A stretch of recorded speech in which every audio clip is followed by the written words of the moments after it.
Just beautiful, huh, Alyssa? One of Fabian Debora's first art commissions was this mural on a neighborhood grocery store in East Los Angeles, while a recovering drug addict on probation. There were times when I was sick and my addiction that Don Miguel would give me a job opportunity, paint my store, paint the letters here, paint some flowers there, just to keep me in the art, also away from doing stealing or anything. Today, he's a celebrated Chicano muralist and this year's recipient of a National Endowment of the Arts Heritage Fellowship. Art is a powerful tool. It can make you or it could break you.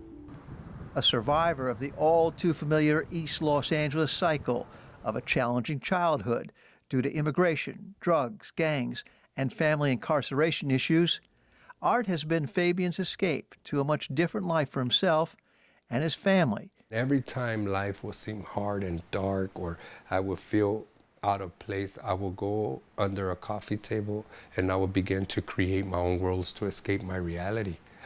That's when I found art to be more than just a gift. It was sort of like a big brother.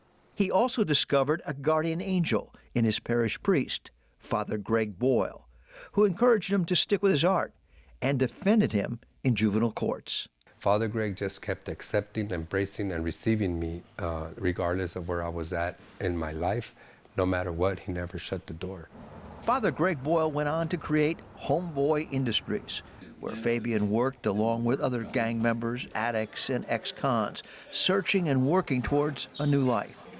Starting with an industrial bakery and retraining program, a popular cafe that expanded to one at the Los Angeles International Airport, and a free tattoo removal service.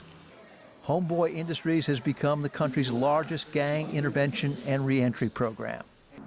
Fabian Debora got Father Boyle's blessing and Homeboy Industries' support to fulfill his dream of running his own art academy and support group. Once we do that, think about where you're at in your current life now in this moment, because every day is a new beginning. You could always turn the page, or we can dwell in the past and suffocate. So today we're turning the page.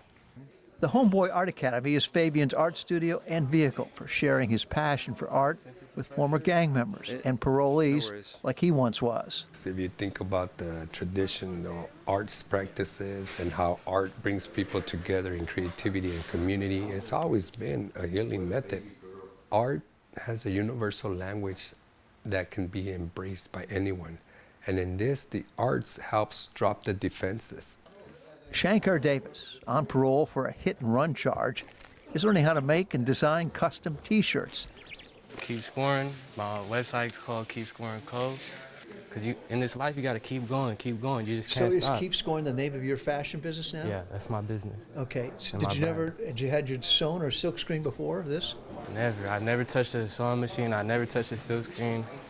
Never.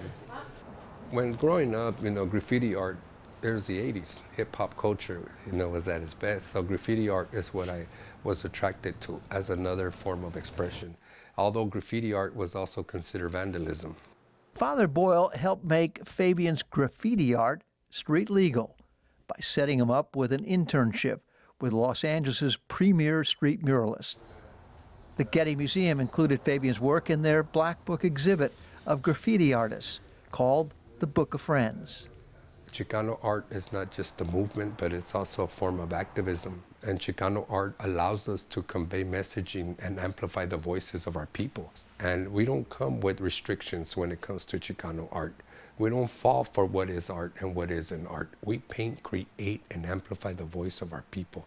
And that is the beauty of Chicanismo, of Chicano art. So growing up in East Los Angeles, you didn't have any formal training. You had no reference for the Baroque Renaissance art. To me, it's important to utilize those themes, in the Baroque Renaissance style, because they are elegant, they're glorious, these paintings, but yet the people can relate to it.